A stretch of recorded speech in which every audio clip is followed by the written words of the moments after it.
Essentialism is bad. You should never think that people are the way they are for any innate reason.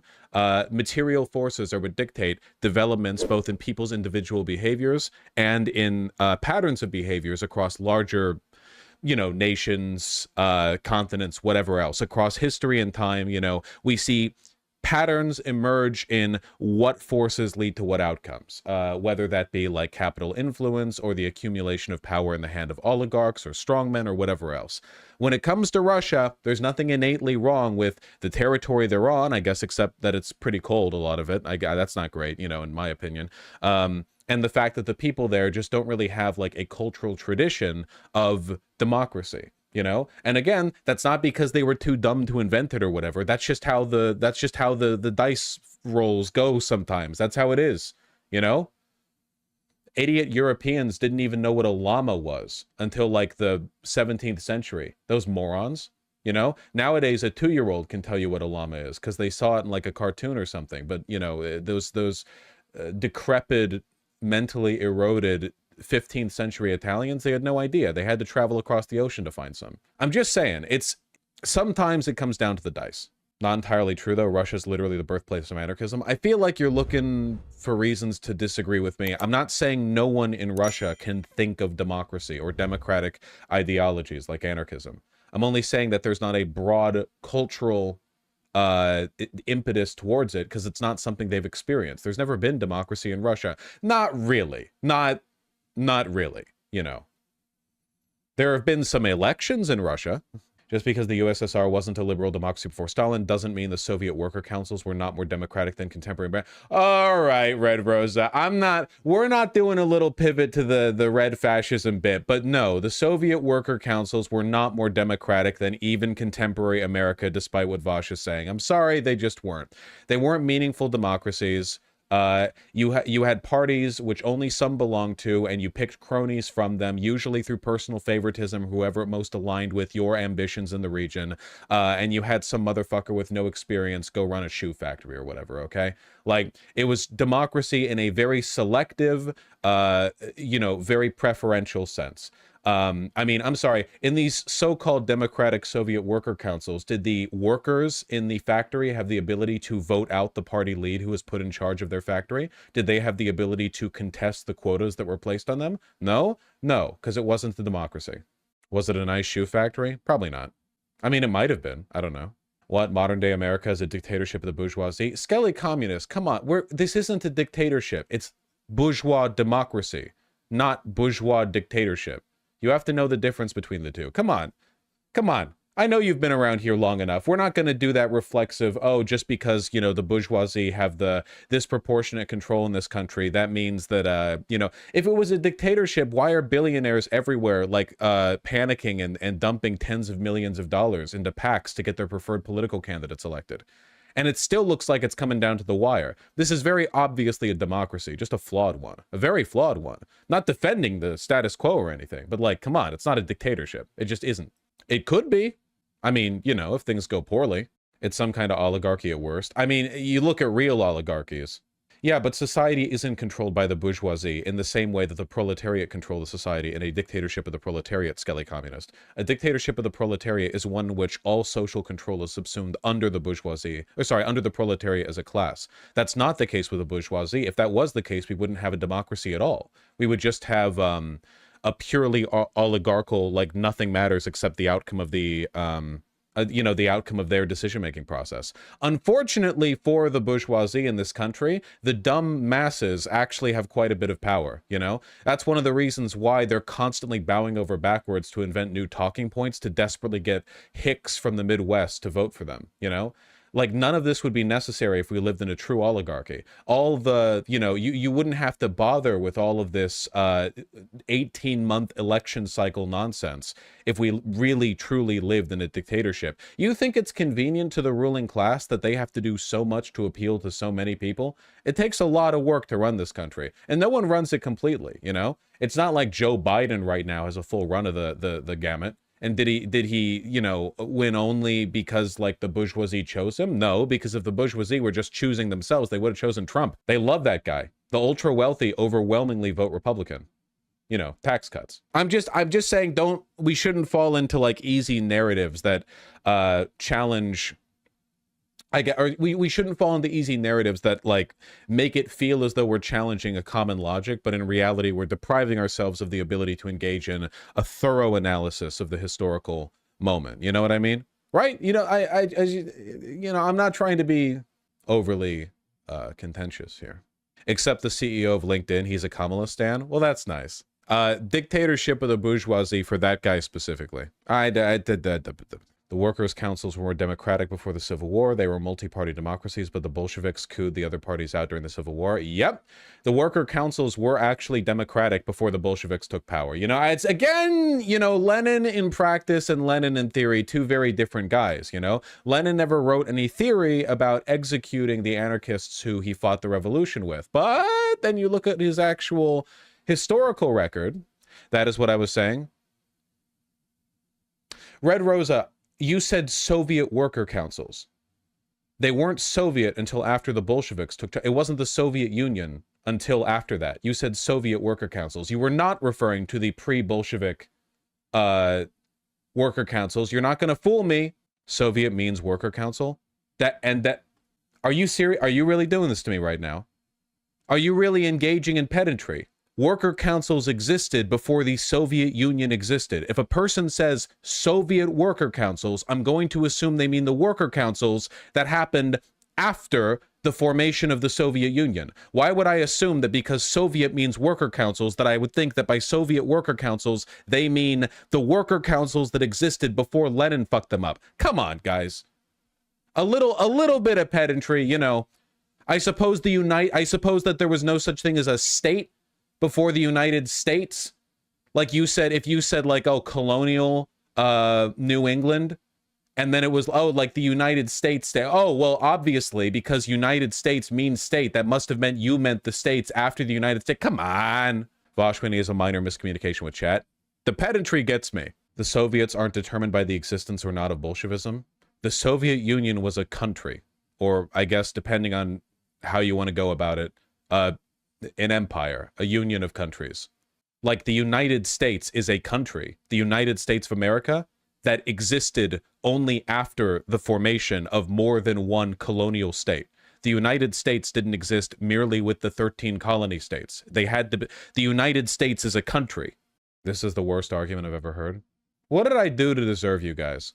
Vaush, the United States exist? Yes, and Soviet worker councils refers to worker councils that existed in the Soviet Union. Nobody would say Soviet worker councils to refer to pre-Soviet Union worker councils. Otherwise, you could just say worker councils. Or if you wanted to be more helpful, pre-Soviet Union, pre-Bolshevik worker councils. I meant pre-Soviet Union, my bad. It was a miscommunication because I speak Russian. Oh, I said, oh, okay, sorry, my apologies. Well, I couldn't parse your unclear language because of how much time I spend reading Capital. So, you know, to me, you're asking me to step down like 16 levels, basically. Like, so if there's any miscommunications in the future, it's because I'm engaging with, you know, doctoral theory in my mind. And then I step into the piss and shit ocean of VGG chat, where I have to make sense of your cobbled together caveman sentences. All right, that's why. My apologies. Yeah, but the United States is actually a union of states. The Soviet Union wasn't a union of Soviets. You're trying, but I'm strong. I'm going to hold it together. I think that was a joke. Would it matter?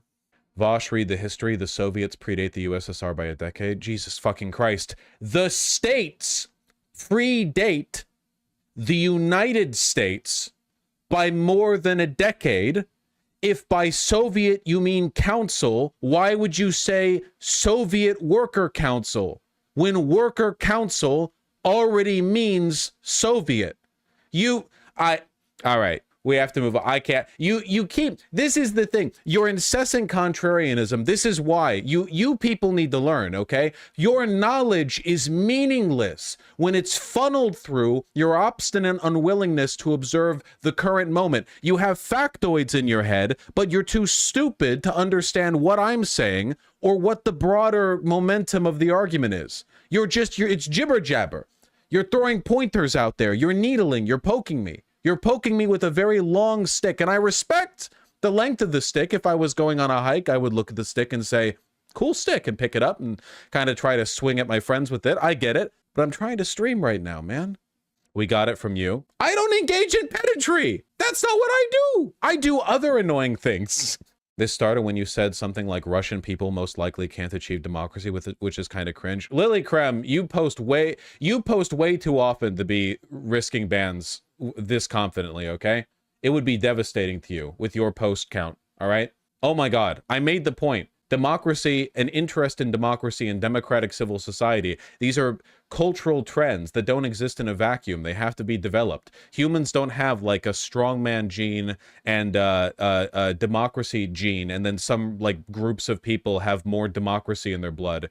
It's something you have to be keyed into, you know? By default, we run towards strongmen because strongmen are just socially easier to organize. Democracies are complicated. How do you get everyone's voice involved in a country of 100,000, 1 million, 10 million, 100 million people? It's very difficult. It's easy to go, oh, well, what if we just had a guy in charge? That's really easy in comparison. So we default to that. Every human society defaulted to that once we started reaching like the civilization game. Maybe in a tribal sense, we had varying levels of, I wouldn't call it democracy, let's say group input, but that was a totally different thing. We're talking very small group dynamics.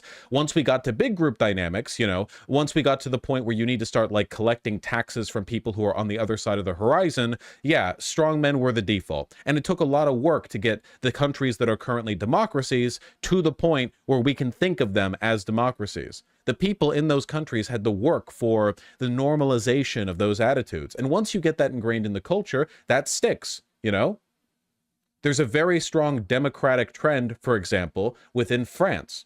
Like, read history. That doesn't mean French people can't be authoritarians. Look at the popularity of Le Pen. That also doesn't mean that people who believe in democracy can't be dipshits. Look at Macron, you know? But they do have, nonetheless, a strong cultural bias towards democracy as a form of government. It's not innate in French genetics, it's just historical circumstance, you know? It could change over time. I hope it doesn't, because I like democracy. I hope the French change in many other ways, but in the democratic sense, I hope they maintain that, you know? Russia's just not had an easy time about it, you know? I think you could fairly argue that if it wasn't for US occupation after World War II, Japan would probably not be a democracy today. What impetus would there be for it to be one? You know? Japan certainly never had a democratic tradition prior to our conquest of them following World War II. It's very possible they would have gone more of I don't know, pseudo-democracy. Well, maybe I shouldn't talk up Japanese democracy because they functionally had one party for the past, God, how long? 40, 50 years? I don't know, yeah. It kind of did the Taisho democracy of the 20s, which existed basically entirely, like this. That was the setup to the punchline, which was imperial fascism. People like what they know. I mean, people know what they know. South Korea, too, transitioning out of dictatorship in the 70s. Yeah. Though a lot of that also has to do with the friends you've made, right? The fact that, America is a democracy and we've like maintained a fairly steady relationship with these countries has mean we've had kind of like a dual impact where to begin with, we imposed dictatorship on them. We did that in South Korea. We did that in, well, we kind of did that in Taiwan. You know, we heavily backed the dictatorship because we liked using them like oppositionally against Red China. But then the continued relationship has ended up leading to a flourishing of democratic values in those countries, largely, in my opinion, because of trade relations. Taiwan is one of the most progressive and democratic places in all of Asia, you know, and they were a military dictatorship just 45 years ago, which is pretty crazy. And a lot of that is because they've had a lot of cultural import. They're oppositional to mainland China, real China. They're not, Taiwan's not China. Let's be real. They're not, you know, it's Taiwan and China, okay? China, they're oppositional to China, which means that they have like a bias against some of the things they associate with China, including obviously one-party rule dictatorship, which they themselves had for a while, but now they don't. And they've gotten to be quite progressive and democratic. At least for now. They'll probably get invaded soon. Both they and China are annoying about it. Yes, that is true. Isn't this just basic revolutionary logic of prefiguration dual power? I mean, it goes before even that. It's just like literally material circumstances where people's political motivations are informed by the sort of like weight and power of different ideologies, their prominence, the extent to which they've been normalized, the difference between proletariat and lumpenprolet. How willing are you to be like a soldier in the revolution, democratic or communist? This is why the American South is way more religious and anti-democracy than the North. Unironically, yes. Literally, yes. The South, for a wide variety of reasons that mostly have to do with like the fertility of the soil, ended up being the place where we got all the slavery and the plantations and what have you. Not all of it, I'm generalizing, just move along with me. And as a consequence of that, slavery as an economic system is way less democratic than the relatively more egalitarian, like labor base and industrial base building in the North. I'm speaking generally, but it's true. Slaves are undemocratic. Hopefully we can move forward with that statement without you all being contrarian about it. Did you know that worker tenants in the North were bad too? Shut up. Got ahead of you on that one. You know, the Confederacy happens. The Civil War happens. You know, to this day, the South is, in a lot of places, kind of a hyper-religious, racist shithole. I'm not one of those leftists who thinks that, like, you know, every person in the South is some sort of, like, you know, lost brother. They do this, like, weird proletarian pandering bit, usually from Yankees who don't leave their cities, where they're like, well, actually, when you shit-talk the South, you're shit-talking all of our comrades in Louisiana or whatever. And it's like, dude, go to the South. It is a shithole. You can say it. It's fine. You're allowed to say it. It sucks on, like, every level, man. It really does, except for the food. Except for the food. And I'm not crediting that to the white people in the South, who are the main reasons it sucks down there, by the way.